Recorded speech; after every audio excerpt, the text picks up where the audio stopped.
Bonjour à vous, comment allez-vous?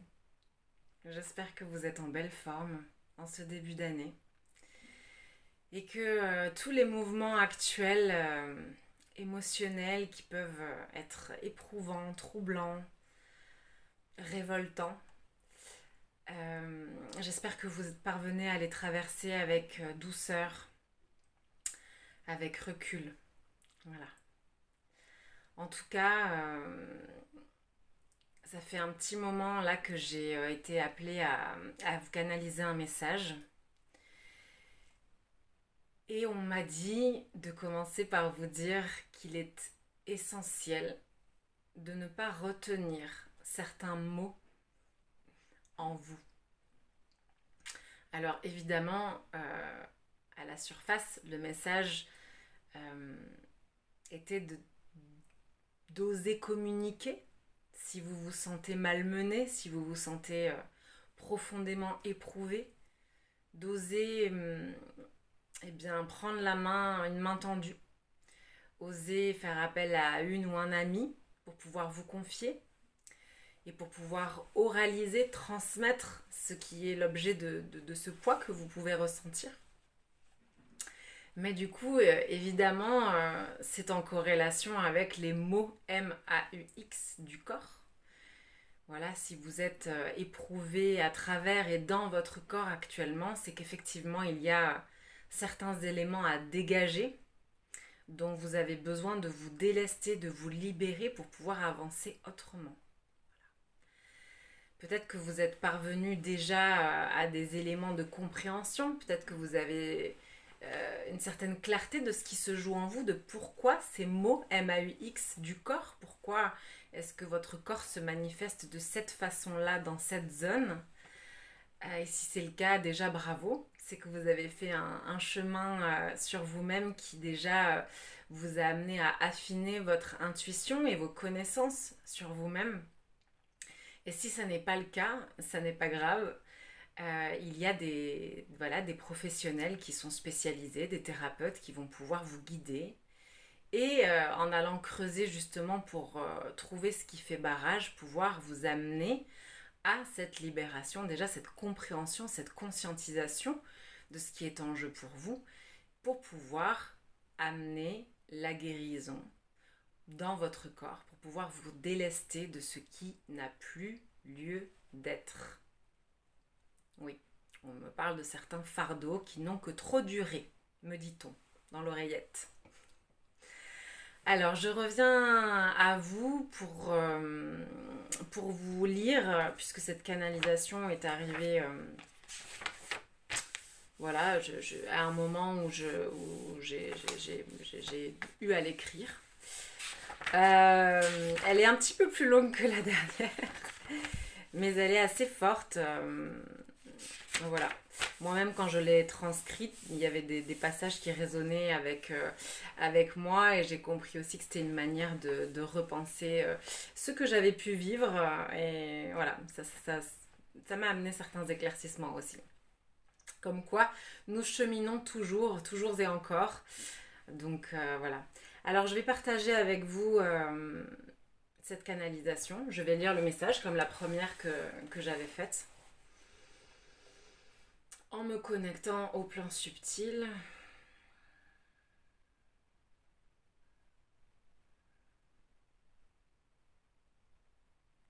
Pourquoi as-tu peur? As-tu pris un moment pour regarder tes peurs? Quelles sont-elles? Tu souhaites t'en défaire? Pourtant, tu ne prends pas de temps pour leur faire face, pour les reconnaître, pour les considérer. Comment veux-tu les dissoudre sans savoir qui elles sont pour toi? D'où viennent-elles? À quel endroit prennent-elles racine en toi? Quel est le terreau fertile qui leur a permis de naître pour se développer en toi? Arrête-toi. Pose-toi ces questions. À Accueille tes peurs et note-les. Courage, ouvre cette porte. Nous t'accompagnons dans cette étape pour voir clair en toi. De cette façon, tu pourras accéder à ce qui coince, à ce qui dissonne en toi, à ce qui freine ton avancée actuelle. Tu te demandes pour quelle raison ce que tu cherches à mettre en place ne trouve pas à se développer dans la matière. Tu te sens bloqué. Tu te sens perdu. Le rythme est ralenti parce qu'une part de toi se trouve dans l'évitement. Tu te nies en partie. Tu ne veux pas voir. Tu ne veux pas sentir. Tu ne veux pas accueillir. Tu es dans la fuite de toi-même. Arrête-toi.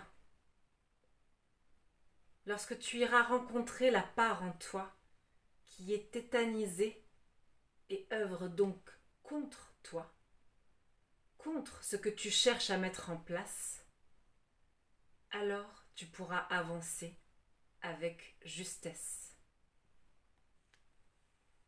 Pourquoi cela débloquera plusieurs situations que tu rencontres actuellement? Parce que tu auras fait preuve de courage pour te faire face. Parce que tu te seras témoigné de l'amour pour aller rencontrer la vulnérabilité en toi. Parce que tu auras fait preuve d'empathie envers l'être que tu es, dont une part ne parvient pas ou ne veut pas avancer comme tu l'entends. Car elle ne s'en sent pas capable, parce qu'elle est terrorisée à cette idée. Ce que tu mets en place ne peut trouver l'accomplissement désiré si tu œuvres en partie contre toi.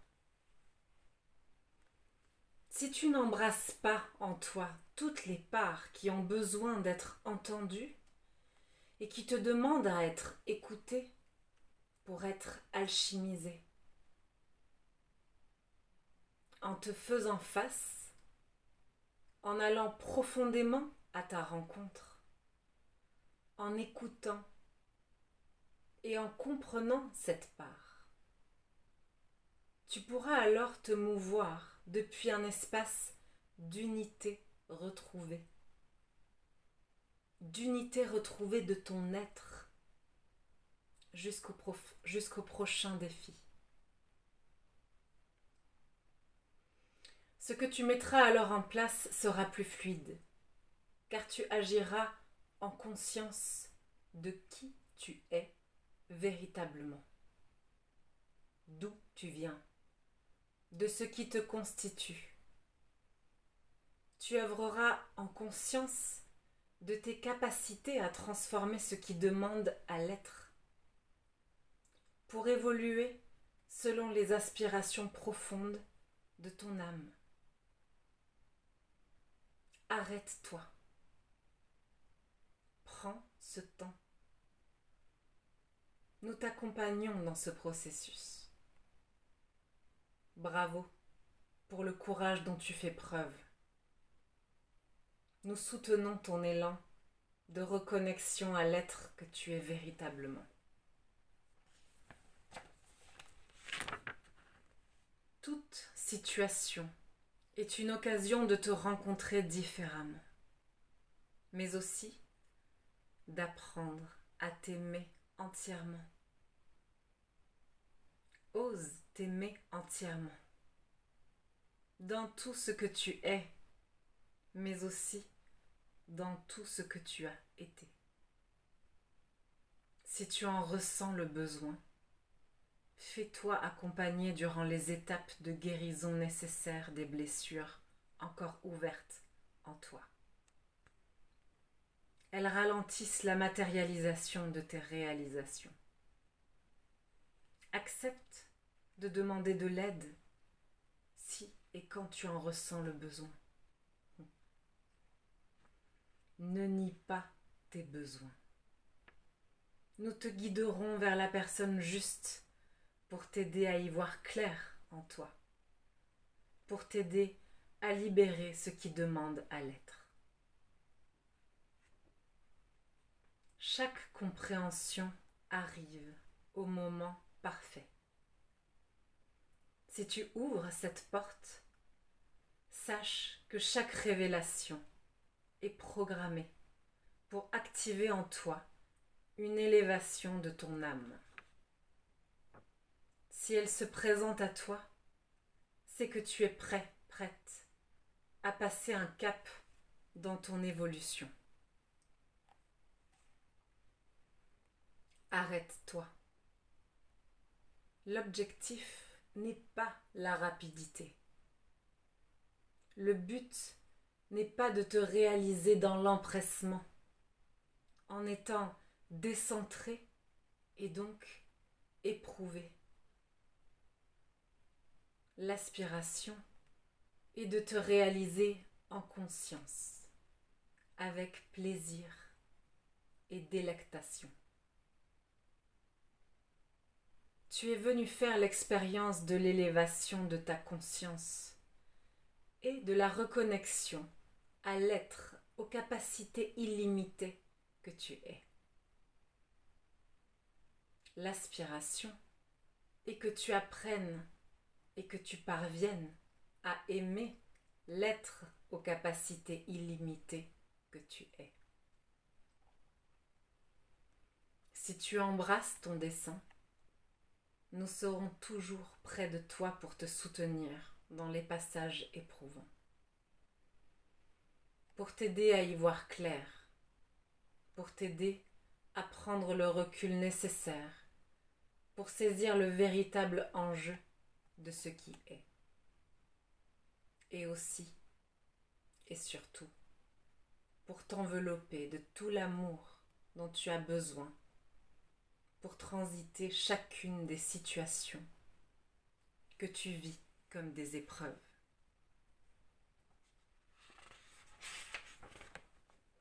Arrête-toi.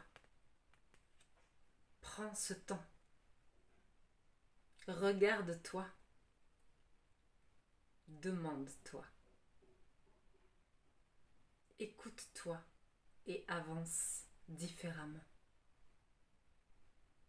Tout prendra alors une nouvelle forme à tes yeux. Tu verras. Aie confiance. Nous sommes près de toi. Ne l'oublie pas.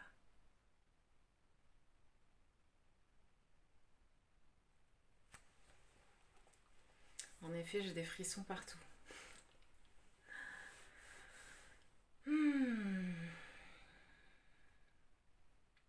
Merci. Merci pour ces beaux messages qui nous sont transmis. J'espère qu'ils pourront vous épauler, vous envelopper de douceur et d'amour, de tout l'amour qui émane de ces messages. Oui, c'est vrai. On me dit de rappeler que quand une personne se manifeste auprès de nous, envers nous, pour nous parler depuis le cœur de ce qu'il sent juste, de ce qu'il ressent, même si cela peut être inconfortable à entendre et à écouter, c'est que cette personne se sent concernée par votre personne. Quand nous n'en avons que faire de l'autre, nous ne prenons pas ce temps de penser à cette personne, de réfléchir à ce qu'elle est, à ce qu'elle fait, à si elle se fait du mal ou pas, ou si on a l'intuition que c'est peut-être pas la bonne route, ou en tout cas on ne se sent pas concerné de réfléchir à comment on pourrait l'épauler, comment on aurait envie de l'épauler. Quand une personne prend ce temps à penser à vous, à réfléchir à votre situation et à prendre le temps de vous manifester ce qu'elle ressent, ce qu'elle pense, Quand, attention, chacun a sa place, quand c'est fait avec amour et avec respect du processus de l'autre, de vous en question, de la personne en question, alors c'est important d'arriver à reconnaître que c'est avant tout une preuve d'amour. Que cette personne, si elle se manifeste à vous, c'est qu'elle se sent concernée par vous et qu'elle vous aime. Sinon, elle ne prendrait pas 2 minutes pour penser à vous ni à votre situation, et encore moins de venir vous voir, de prendre un rendez-vous avec vous pour vous exprimer ce qu'elle a sur le cœur. Voilà, on me demandait de préciser ça. Donc même si vous vous sentez en tension parce que ce que vous traversez est éprouvant et que vous sentez qu'il y a beaucoup de peur qui se réveille, si une personne vient vers vous, son intention première est peut-être de vous tendre la main, de vous proposer son aide, son soutien, ne serait-ce qu'un espace d'écoute. Et peut-être qu'il est bon d'apprendre à voir justement au-delà de ce que cette personne peut parfois maladroitement nous dire et apprendre à sentir que cet acte de mise en parole, d'expression de soi de manière douce, toujours, hein, attention, quand elle est faite de manière douce, parce qu'il y a aussi des personnes toxiques et manipulatrices dans leur manière de s'ingérer dans notre vie. Et bien dans ce cas-là, parvenir à voir et à s'ouvrir à cet amour, parce qu'il fait du bien. Lui aussi, il amène de la douceur et il permet de penser, d'apaiser certaines douleurs sur le moment, dans l'instant. Voilà. Voilà, cher vous, j'espère que vous passerez une merveilleuse journée, une très belle fin de semaine. Pour les personnes qui ne me connaissent pas, je suis Mylène, je suis thérapeute psycho-émotionnelle, magnétiseuse et médium. J'accompagne les personnes à éclairer la situation qu'ils traversent quand elles expérimentent des sensations de blocage, quand elles ne parviennent pas à se rendre compte et à conscientiser ce qui fait barrage dans leur avancée. Et donc, je les accompagne pour éclairer ces zones d'ombre, pour aller à la source, pour travailler en profondeur et aller à la source de ce qui fait blocage, et pour les aider à se libérer, à transformer leur état, à se libérer de ce qui n'a plus lieu d'être, de ce qui a besoin d'être dégagé. Quand c'est le moment, parce qu'il y a des choses on est venu pour expérimenter, avant de pouvoir s'en libérer, il y a certains aspects qui doivent être mis en conscience. Et parfois, même si une partie de notre cerveau souhaite se libérer de choses, on dit il y en a ras-le-bol de vivre telle et telle chose, je pense avoir fait un bout de chemin, j'aimerais bien passer à autre chose. Si certaines situations se répètent, c'est parce que nous n'avons pas fait le tour de la question. C'est que nous n'avons pas transité par tous les prismes. Qu'il y a des fenêtres que nous n'avons pas pris le temps d'ouvrir pour regarder et faire face à ce qu'elles ont à nous dire sur cette thématique. Donc ce que je fais en accompagnement individuel, c'est justement, évidemment avec toutes mes capacités, je suis guidée dans tous les accompagnements que je propose. Donc je suis aussi guidée dans là où est-ce qu'il faut aller voir, voilà, quelle fenêtre est-ce qu'il y a à ouvrir pour pouvoir accéder à cet entendement et mettre en lumière avec et pour la personne ce qui fait barrage pour après travailler ensemble à dissiper, à lever ces barrages pour que cette personne puisse retrouver confiance, se reconnecter à ses ressources et à son pouvoir personnel pour une fois libérée et consciente de qui elle est, impulser le changement qu'elle souhaite voir se matérialiser dans sa vie. Voilà. Je travaille en présentiel à Toulouse, en cabinet en centre-ville toulousain, mais aussi en visio, ce qui n'affecte en rien la qualité des accompagnements. Si vous avez envie de faire appel à moi, vous pouvez m'écrire à l'adresse suivante lesespritsaudacieux@gmail.com. Vous pouvez également visiter mon site internet www.ose-ta-transformation.com où vous trouverez l'ensemble de ce que je propose, où vous pourrez découvrir davantage qui je suis, quel a été mon parcours, qu'est-ce qui m'a amené à incarner l'être que je suis aujourd'hui et également tout ce que je propose. Je propose également des guidances médiumniques par tirage d'oracle. Ce sont des séances qui peuvent être individuelles, ponctuelles, dans le temps quand vous en ressentez la nécessité, le besoin, et que vous avez besoin de cristalliser un éclaircissement, voilà, sur un point donné, sur la situation que vous traversez, et que vous avez besoin d'être guidé, éclairé. Donc par moi-même, mais je suis canal, donc je reçois, je me connecte dans ces guidances à votre âme et à mes guides et à vos guides. Quand ils ne parviennent pas à communiquer avec vous, ils passent par moi pour vous transmettre des messages qu'ils ont besoin de vous transmettre pour que vous puissiez poursuivre votre chemin d'évolution. Voilà. Je vous souhaite un excellent week-end. Je vous dis à très bientôt. Et pour les personnes qui seraient passées à côté, j'ai partagé une canalisation écrite qui m'est venue cette semaine dans l'espace communauté. Voilà, par rapport à l'envol. Je vous souhaite un très bon week-end. À très bientôt.